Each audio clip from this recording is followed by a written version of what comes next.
Bienvenue dans 50 nuances d'horreur. Je suis Lily Allan, autrice, chroniqueuse littéraire et amoureuse d'horreur depuis toujours. Pas l'horreur pour choquer, pas celle qui se consomme vite et s'oublie, mais celle qui reste, celle qui travaille l'imagination longtemps après avoir refermé le livre. Dans chaque épisode, on prend le temps. On ouvre un roman, un recueil, un classique ou un sous-genre et on le regarde sous toutes ses coutures. On parle de voix, de structure, de rythme, de motifs, de ce que le texte dit et de ce qu'il choisit de taire. Installe-toi, prends ton livre préféré ou celui que tu hésites encore à ouvrir et viens, on va explorer ensemble l'endroit où la littérature et l'horreur se rencontrent. Les trigger warnings de l'œuvre abordée dans cet épisode sont la violence d'État, les incendies, la censure, le suicide, la déshumanisation. Je resterai sobre, on parle de langue, pouvoir, intimité et conséquences. Il y a des livres qu'on croit avoir lus parce qu'on en a absorbé les images. La combinaison inifugée, le lance-flamme, les murs écrans qui parlent d'une voix tiède, des chiens robots qui pistent la peur. Fahrenheit 451 fait partie de ces titres qu'on résume trop vite à un monde où l'on brûle les livres et que l'on réduit à un geste spectaculaire. Si tu rouvres le roman, tu découvres mieux un récit sur la tension et sa raréfication, sur la peur de la complexité et le confort des réponses courtes, sur la joie qu'il y a à converser et à la terreur que cette joie inspire à un pouvoir qui préfère la température constante des salons. Bradbury n'écrit pas un manifeste pour bibliophiles. Il met en scène la fragilité d'une conscience quand l'environnement ne lui offre plus de prise. Et il le fait avec une prose allumée, sensuelle, étonnamment tendre pour un livre aussi souvent caricaturé en pamphlet. Je te propose d'entrer sans hâte, d'abord dans le contexte où naît le roman et ce que Bradbury a vraiment visé, puis la lecture interne, voix, structure, motifs, personnages, ensuite ce que le texte dit de son époque et comment 2025 lui répond, sans transformer tous nos ennemis en Fahrenheit. Un détour par les adaptations et ce qu'elles changent, et enfin ce que le livre, 70 ans plus tard, travaille toujours. On aime coller Fahrenheit 451 contre 1984 et le meilleur des mondes, comme s'il parlait d'un seul et même futur. Il dialogue, mais Bradbury arrive d'ailleurs. 1953, encore le sillage des autodafés nazis dans la mémoire du monde, la guerre froide qui serre les consciences, les comités qui traquent l'anti-américanisme, l'idée que la télévision va installer la paix domestique à grand renfort de programmes qui tournent tout seuls. Bradbury, lui, est un conteur de la vie ordinaire. Il vient des nouvelles, des banlieues crépusculaires, de l'émerveillement d'enfants mêlé d'une méfiance d'adultes envers les machines qui promettent de nous libérer du temps, mais finissent par nous le voler. Sa crainte n'est pas d'abord la police, c'est la paresse et la peur. Il redoute la demande sociale de ne pas être bousculé, de ne pas être contredit, d'éviter tout ce qui fausse. Les livres attrapent toutes ces aspérités, donc on les retire. Le feu chez Bradbury n'est pas seulement la violence d'État, c'est une métaphore domestique. On brûle pour nettoyer, pour repartir à zéro, pour éviter les restes. On brûle pour faire comme tout le monde. Ces pompiers ne sauvent plus, ils simplifient. Le geste pédagogique par excellence. On enlève le problème. Plus besoin d'arguments ni de lenteur. Plus de conversations qui réchauffent. C'est cette propreté-là qu'il attaque. On lit souvent Fahrenheit 451 comme une suite d'idées. On oublie que c'est un roman sensoriel. Dès la première page, Montag portait un casque numéro 451 et dans ses mains des pistons de laiton et un grand python venimeux. Bradbury fait grincer les métaphores. La lance devient serpent, le feu un animal satisfait. Le feu n'est pas une abstraction.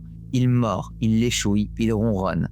Le corps de Montag est d'abord accordé à cette musique. Il rentre chez lui avec l'odeur de kérosène comme un parfum de métier.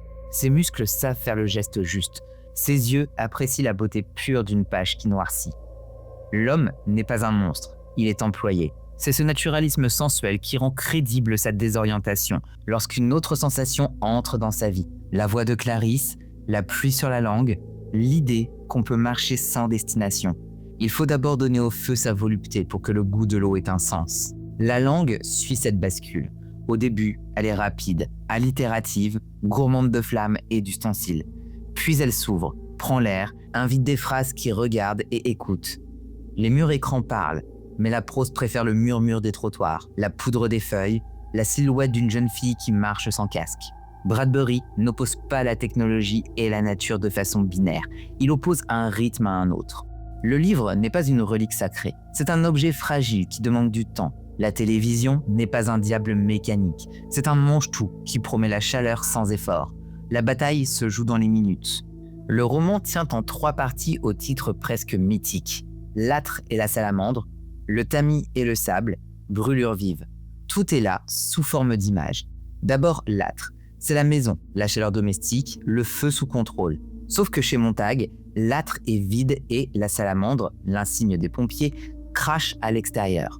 L'intérieur, c'est Mildred, épouse connectée au salon, ses murs écrans habités par des parents télévisuels et ses pilules. Les premières scènes sont d'une sécheresse maîtrisée. Mildred survit à une tentative de suicide par l'intervention d'une paire de techniciens qui pompent et remplacent, sans médecin, sans émotion, comme on vit dans une voiture. Montag rentre de sa nuit de feu qui sent le kérosène, croise Clarisse, lui dit « Avez-vous déjà frotté une marguerite contre votre menton ?» Et tout doucement, l'âtre se révèle pour ce qu'il est, un décor froid où la chaleur se simule. Clarisse n'est pas un ange, elle est un accident, une voisine qui parle lentement et pose des questions sans agenda. C'est elle, la fissure. Le tamis ensuite.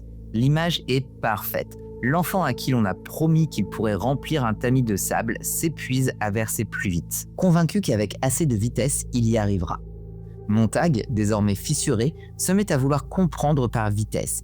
Il lit à toute allure, il cache des livres, il secoue Faber, l'ancien professeur, pour obtenir des solutions. C'est l'une des justesses du livre. La mauvaise réponse à la distraction n'est pas la passion, c'est la précipitation. On peut lire comme on zappe. Faber lui renvoie l'exigence. Ce qui manque, ce qui n'est pas le papier, c'est le temps, l'opportunité de s'asseoir, la permission sociale de laisser une phrase se retirer. Pendant ce temps, Beatty, le capitaine de la caserne, tisse au-dessus de Montag un filet de citations détournées. Beatty est l'un des grands personnages du roman. Il a lu, il sait, il manipule la littérature pour mieux la discréditer. Sa thèse est limpide. Les livres se contredisent, rendent le monde brouillon et alimentent la rancœur. La télévision aplanit, réconcilie, évite la dispute. Donc, elle rend le peuple heureux. On voit combien Bradbury vise la demande sociale avant l'interdiction policière. Puis la brûlure.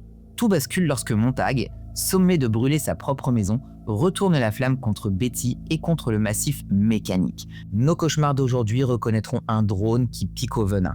La ville poursuit Montag, mais la télévision s'arrange d'un faux. Un autre homme sera désigné comme lui, rattrapé en direct. Le spectacle prime la vérité. La fuite vers la rivière et la voie ferrée, la rencontre avec Granger et les hommes livres, la ville qui s'embrase dans une bombe expéditive, la fin n'offre pas l'utopie. Elle offre un rythme, s'asseoir autour d'un feu qui réchauffe, non plus qui détruit, apprendre un chapitre par cœur et attendre la nouvelle saison. Le phénix, dit Granger, renaît toujours de ses cendres. Sa sagesse, c'est de se souvenir. C'est là que se pose la question, est-ce que nous voulons, nous, ne pas répéter sans mémoire ? On pourrait faire de Clarisse une muse éthérée. Ce serait la trahir. Bradbury lui donne des phrases d'ado, des curiosités gratuites, des allures de promenade. Elle déplace l'échelle de Montag, elle lui rappelle qu'on peut compter les gouttes de pluie sur la langue, qu'on peut regarder la lune sans objectif, qu'on peut parler avec ses vrais voisins. Son rôle est moins de l'éveiller que de lui prouver que d'autres vitesses existent. Elle disparaît très vite. Accident de voiture, on ne sait pas. Et ce « on ne sait pas » dit tout. Dans un monde qui ne s'arrête plus, une vie se perd dans la circulation. C'est autant une critique de la brutalité sociale qu'un chagrin discret. Mildred n'est pas une caricature d'épouse stupide. Elle est une victime consentante, ce qui est plus dur. Elle est le produit d'un environnement, la drogue de confort, le salon qui simule la famille, le bavardage creux qui remplace la conversation, la peur panique du vide. Elle ne veut pas qu'on lui fasse mal, elle veut ne rien sentir. C'est une position compréhensible si la seule alternative est la brûlure constante d'un monde en conflit. Bradbury n'insulte pas Mildred, il montre combien il est facile de préférer le tiède. Beatty est magnifique parce qu'il est sincère, il a lu toutes les choses qu'il cite pour dégoûter Montag. Il pourrait être allié, il choisit d'être la bouche du système. Sa rhétorique a de quoi séduire. En supprimant les livres, on évite de blesser telle communauté, telle sensibilité. On supprime les angles. On donne à tout le monde la paix d'une conversation qui dit toujours oui. On sait aujourd'hui à quoi ressemblent des débats où l'on appelle sécurité la suppression du disentendu. Beatty n'est pas l'ennemi ultime, il est l'intellectuel qui met ses armes au service de la tranquillité. Faber, ancien professeur caché, apporte la mélancolie du savoir intime. Il sait ce qu'il manque, la texture des choses, le propre sur le visage de la vie, sa faiblesse, l'abstention. Il est le revers d'une lucidité. Il s'est retiré pour ne pas se faire mal. Il retrouve un peu de courage avec Montag, mais son rôle n'est pas d'être un héros. Il est le témoin d'une époque où l'on se taisait pour rester en paix. Granger, enfin, est un homme libre. L'idée a souvent été ridiculisée ou sanctifiée. Elle est simple et juste. Quand l'objet est menacé, on peut sauver la forme, se souvenir, apprendre, transmettre. Ce n'est pas la solution à tout. C'est la condition minimale sans laquelle rien ne peut recommencer. Bradbury n'en fait pas des saints. Il en fait des gens de passe qui marchent le long d'une voie désaffectée, conscients de n'être que des relais. Et le massif mécanique dans tout ça. Il incarne la surveillance à visage neutre, le fétiche technique qui dispense de responsabilité. C'est un instrument, pas un démon. Ce qui fait peur, ce n'est pas qu'il pique, c'est que personne ne décide vraiment au moment de piquer. L'horreur n'est pas l'outil, c'est l'ensemble, procédure plus spectacle qui justifie l'usage. Retournons en 1953. On brûle littéralement des livres dans l'histoire récente, mais on est vaincu surtout par d'autres moyens, liste noire, peur du voisin, conformisme télévisuel, marketing de la distraction. Bradbury sent la montée d'un consentement à la simplification. Il ne tape pas seulement sur un état policier, il s'inquiète de la demande citoyenne. Rendez-nous la vie facile et non conflictuelle. La télévision dans le livre n'est pas mauvaise par essence. Elle devient l'instrument d'un refus du temps long. Les programmes du salon donnent l'impression de converser, on répond à des scripts, l'illusion de la relation, on appelle parents et silhouettes, et le simulacre d'une communauté. La radio dans l'oreille, l'autre gadget, n'est pas un outil diabolique. C'est un suggesteur qui empêche d'être seul 2 minutes, donc d'éprouver la faim, FAIM, d'autres choses. Bradbury écrit aussi en filigrane l'américanisation d'un bonheur standard qui évite les tracas. La voiture qui tue Clarisse est lancée comme on lance une mode. Trop vite, trop tard, peu importe. La guerre, mentionnée à plusieurs reprises, est une bande-son. On sait qu'elle a lieu, mais on n'en perçoit que le battement. La bombe finale n'est pas un Deus ex machina. C'est la logique d'un monde qui avait retiré la mémoire de la mort, et elle revient d'un coup. Le geste le plus fort peut être la critique de la censure douce. Non pas l'interdiction centralisée, mais la somme des petites plaintes. Pour ne froisser personne, on retire. Pour éviter l'ennui, on raccourcit. Pour faire participer, on scénarise le vide. Les livres deviennent dangereux, non parce qu'ils prêchent la révolution, mais parce qu'ils maintiennent l'incertain. Fahrenheit 451 est moins un cri pour la liberté d'expression qu'un plaidoyer pour la tolérance à l'ambiguïté.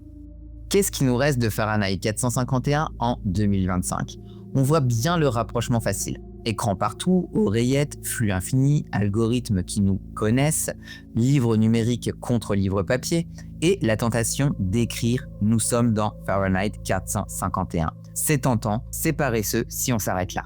Oui, nous vivons dans une économie de l'attention, beaucoup plus agressive que ce que Bradbury pouvait imaginer. Et son intuition que la distraction peut être pire que l'interdiction reste l'une des plus justes du XXe siècle. Oui, le spectacle a souvent plus d'autorité que la vérité. Et la mise en scène d'une capture en direct ressemble au live qu'on consomme en oubliant qu'un montage peut mentir. Oui, le confort du feed chasse la faim de contradiction. Mais non, tout n'est pas Fahrenheit. Nous ne vivons pas, dans la plupart des pays, une politique publique d'incendie de bibliothèques. Nous vivons d'autres menaces. Pression économique sur les librairies, polarisation qui rend la conversation impossible, autocensure par peur de la meute numérique, fragilisation des humanités dans l'éducation, marchandalisation de la lecture dans des résumés qui t'épargnent du temps. Fahrenheit 451 nous aide à nommer ces glissements. Il ne suffit pas à les expliquer. Son cœur utile, pour nous, c'est la question. Qu'est-ce qui te permet, concrètement, de donner du temps aux phrases qui te résistent ? Un banc, une bibliothèque municipale, une table chez toi sans écran, des amis avec qui se contredire sans se détester ? C'est terre à terre, et c'est exactement ce que Bradbury réclame. Autre résonance plus politique. De multiples pays connaissent des campagnes de retrait d'ouvrages à l'école ou en bibliothèque, au nom de la protection d'un public. Là, Fahrenheit 451 n'est pas une métaphore. Il sert de rappel prudent. Retirer pour protéger peut appauvrir durablement la palette de ce que les jeunes esprits peuvent lire et penser. Il ne suffit pas de brandir le roman comme un bouclier. Il faut organiser ce qui permet la diversité des textes. Budget, formation, confiance dans les médiateurs. Bradbury aurait rappelé que l'écosystème compte autant que les slogans. Enfin, la dimension intime, nous vivons entourés d'objets qui réagissent. Là où Mildred demande à son salon de lui parler, nous demandons à des assistants. Rien de diabolique en soi, tout dépend de la place que cela prend. Le roman nous invite à surveiller le moment où l'objet devient famille, à la place des gens et où la conversation recule. Ce n'est pas un procès de la technique, c'est une hygiène de présence. Côté adaptation, Truffaut, en 1966, a filmé Fahrenheit 451 avec une tendresse de cinéaste amoureux des images. Son monde est propre, presque doux. Oscar Werner et Julie Christie donnent une mélancolie à l'ennui domestique. Il manque quelque chose de la chaleur du texte. Il gagne une pudeur. Ce futur n'a pas besoin d'être barbare pour être vide. Il peut être poli. Les murs écrans y sont moins hystériques, plus tièdes, ce qui rend encore plus triste la position de Linda/Mildred. L'adaptation HBO en 2018 a tenté la mise à jour techno, réseau, data, lutte pour la vérité, livre numérique, et a perdu la subtilité du dispositif initial en transformant trop souvent la nuance en bruit. On peut y voir un symptôme. Fahrenheit n'est pas un contre-techno, c'est une allégorie domestique. Il supporte mal le clinquant, il aime la moquette et les salons. C'est pour cela que le roman tend mieux que la modernisation bruyante. Il parle de nos habitudes plus que de nos gadgets. Passons au motif du livre. Le feu, l'eau, les animaux, la mémoire. Le feu traverse tout, évidemment. Mais 3 feux cohabitent. Le feu dévastateur du début, le feu spectaculaire qui purifie et rassure la foule, le feu campement à la fin. Le voyage de Montag consiste à changer d'usage du feu, pas à abolir le feu. C'est peut-être la phrase cachée du livre. L'outil est moral selon l'usage qu'on fait et selon le temps qu'on lui offre. L'eau arrive tard, mais elle sauve. La rivière coupe la traque, lave l'odeur, offre un miroir. Elle invite à la lenteur. C'est avec l'eau que reviennent les métaphores vivantes. Feuilles, poissons, lune qu'on boit. L'urbanité du début rend l'eau exotique. La campagne à la fin lui redonne sa banalité. Le roman redistribue la banalité. L'incendie redevient exceptionnel, la marche redevient normale. Les animaux sont omniprésents, mais comme prothèse. Le mastif mécanique, serpent-lance, libellule caméra, la ville se peuple de remplacements. Au fond, le monde de Bradbury a tué les bêtes. Ils ne gardent que leur forme technique. La nature devient métaphore de machine, et la machine métaphore de la nature. Et c'est de là que vient le malaise. La mémoire, enfin, elle n'est pas seulement un stock d'informations. Elle est un rythme et une communauté. Les hommes livres se répartissent des livres comme on répartit des tâches. Ils ne se prennent pas pour l'académie, ils gardent au chaud. L'image du phénix est bête si on la prend au pied de la lettre. Elle est triste si on la prend pour ce qu'elle dit. Nous savons détruire. Nous oublions de nous souvenir que nous avons détruit. L'injonction n'est pas « lisez pour être sauvé ». Elle est « organisez votre mémoire pour ne pas applaudir au prochain feu ». Pourquoi relire Fahrenheit 451 en 2025 ? Il y a d'abord le plaisir. Oui, plaisir. D'une prose qui ne méprise pas ses images. Bradbury aime les choses, les couleurs, les odeurs. Son futur a vieilli, mais il n'est pas terni. Il sent encore le plastique chaud. On se souvient de scènes plus que d'arguments. L'homme qui marche et que la police des écrans redirige sur un autre coupable pour avoir un final. La femme qui choisit de brûler avec ses livres parce que sa vie est dans ses pages. Le salamandre sur la marche. La pluie qu'on goûte parce qu'une adolescente a proposé le jeu. Ensuite, un inconfort salubre. On se reconnaît dans Mildred, un peu. On se reconnaît dans Montag quand il veut corriger sa distraction par une dose de lecture. On se reconnaît dans Faber, tenter de ne pas faire d'histoire. On se surprend à donner raison à Beatty sur un point. Oui, les livres se contredisent et peuvent faire mal. C'est précisément pour cela qu'ils servent. Ils nous entraînent à vivre dans la discordance sans chercher la paix au prix du silence. Enfin, une question sans réponse préemballée. Qu'est-ce que je fais concrètement pour que ma vie laisse de la place à la conversation ? Pas la polémique, la conversation lente. Avec qui je les mène ? Avec quel droit à l'erreur ? À la contradiction, à la nuance. Quel objet m'aide à la tenir ? Carnet, bibliothèque, club de lecture, table de dîner, marche du soir. Fahrenheit ne te demande pas d'aimer les livres parce qu'ils sont des livres. Il te demande si tu souhaites un monde où l'on peut encore changer d'avis après avoir écouté quelque chose qui ne conforte pas. Je vais maintenant te donner quelques lectures voisines de Fahrenheit 451.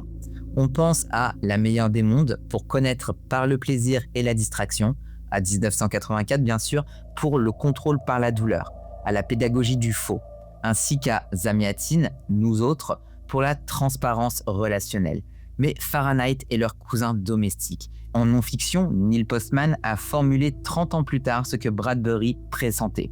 Nous risquons de nous divertir jusqu'à la mort. Du côté de Bradbury lui-même, relit The Pedestrian. Un homme qui marche devient suspect. The Veld, une nurserie qui exauce les images. There Will Come Soft Rain, une maison continue sa routine après la disparition de ses habitants. 3 paraboles qui disent l'amour et la méfiance du même cœur pour la technique. Côté contemporain, Margaret Atwood se souvient que le contrôle passe aussi par le corps. Ursula Le Guin que les utopies exigent des lenteurs. Octavia Butler que l'apprentissage est premier. Fahrenheit 451 est à lire si tu as envie d'un roman qui parle simplement de choses complexes, qui n'écrase pas ses personnages sous les thèses. Si tu t'intéresses aux habitudes plus qu'aux grandes catastrophes, si tu as besoin d'un rappel doux amer, l'attention est bien commun.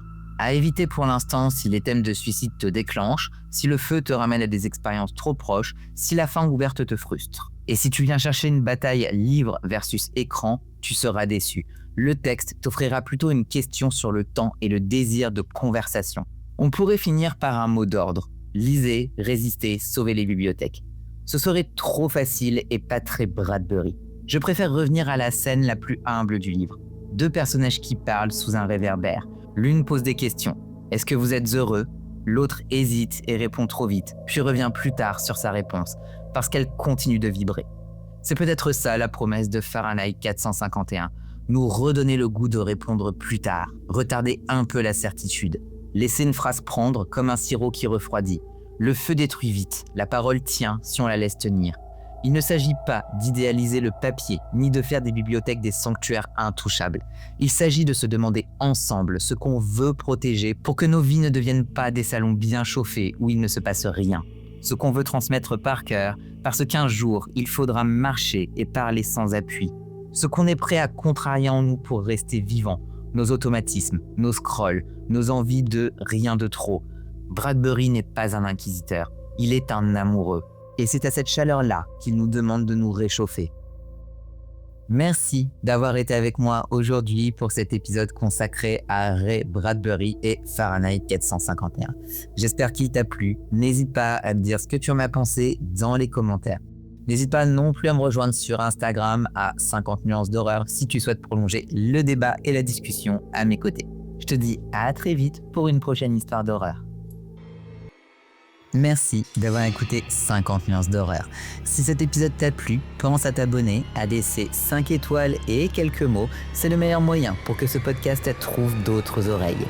Tu peux aussi me retrouver sur Instagram, 50 nuances d'horreur, pour prolonger la discussion, me partager tes lectures et me souffler la prochaine œuvre à disséquer. On se retrouve très vite pour un nouveau voyage au cœur des histoires qui marquent et qui mordent. En attendant, garde la porte ouverte, on ne sait jamais qui pourrait frapper.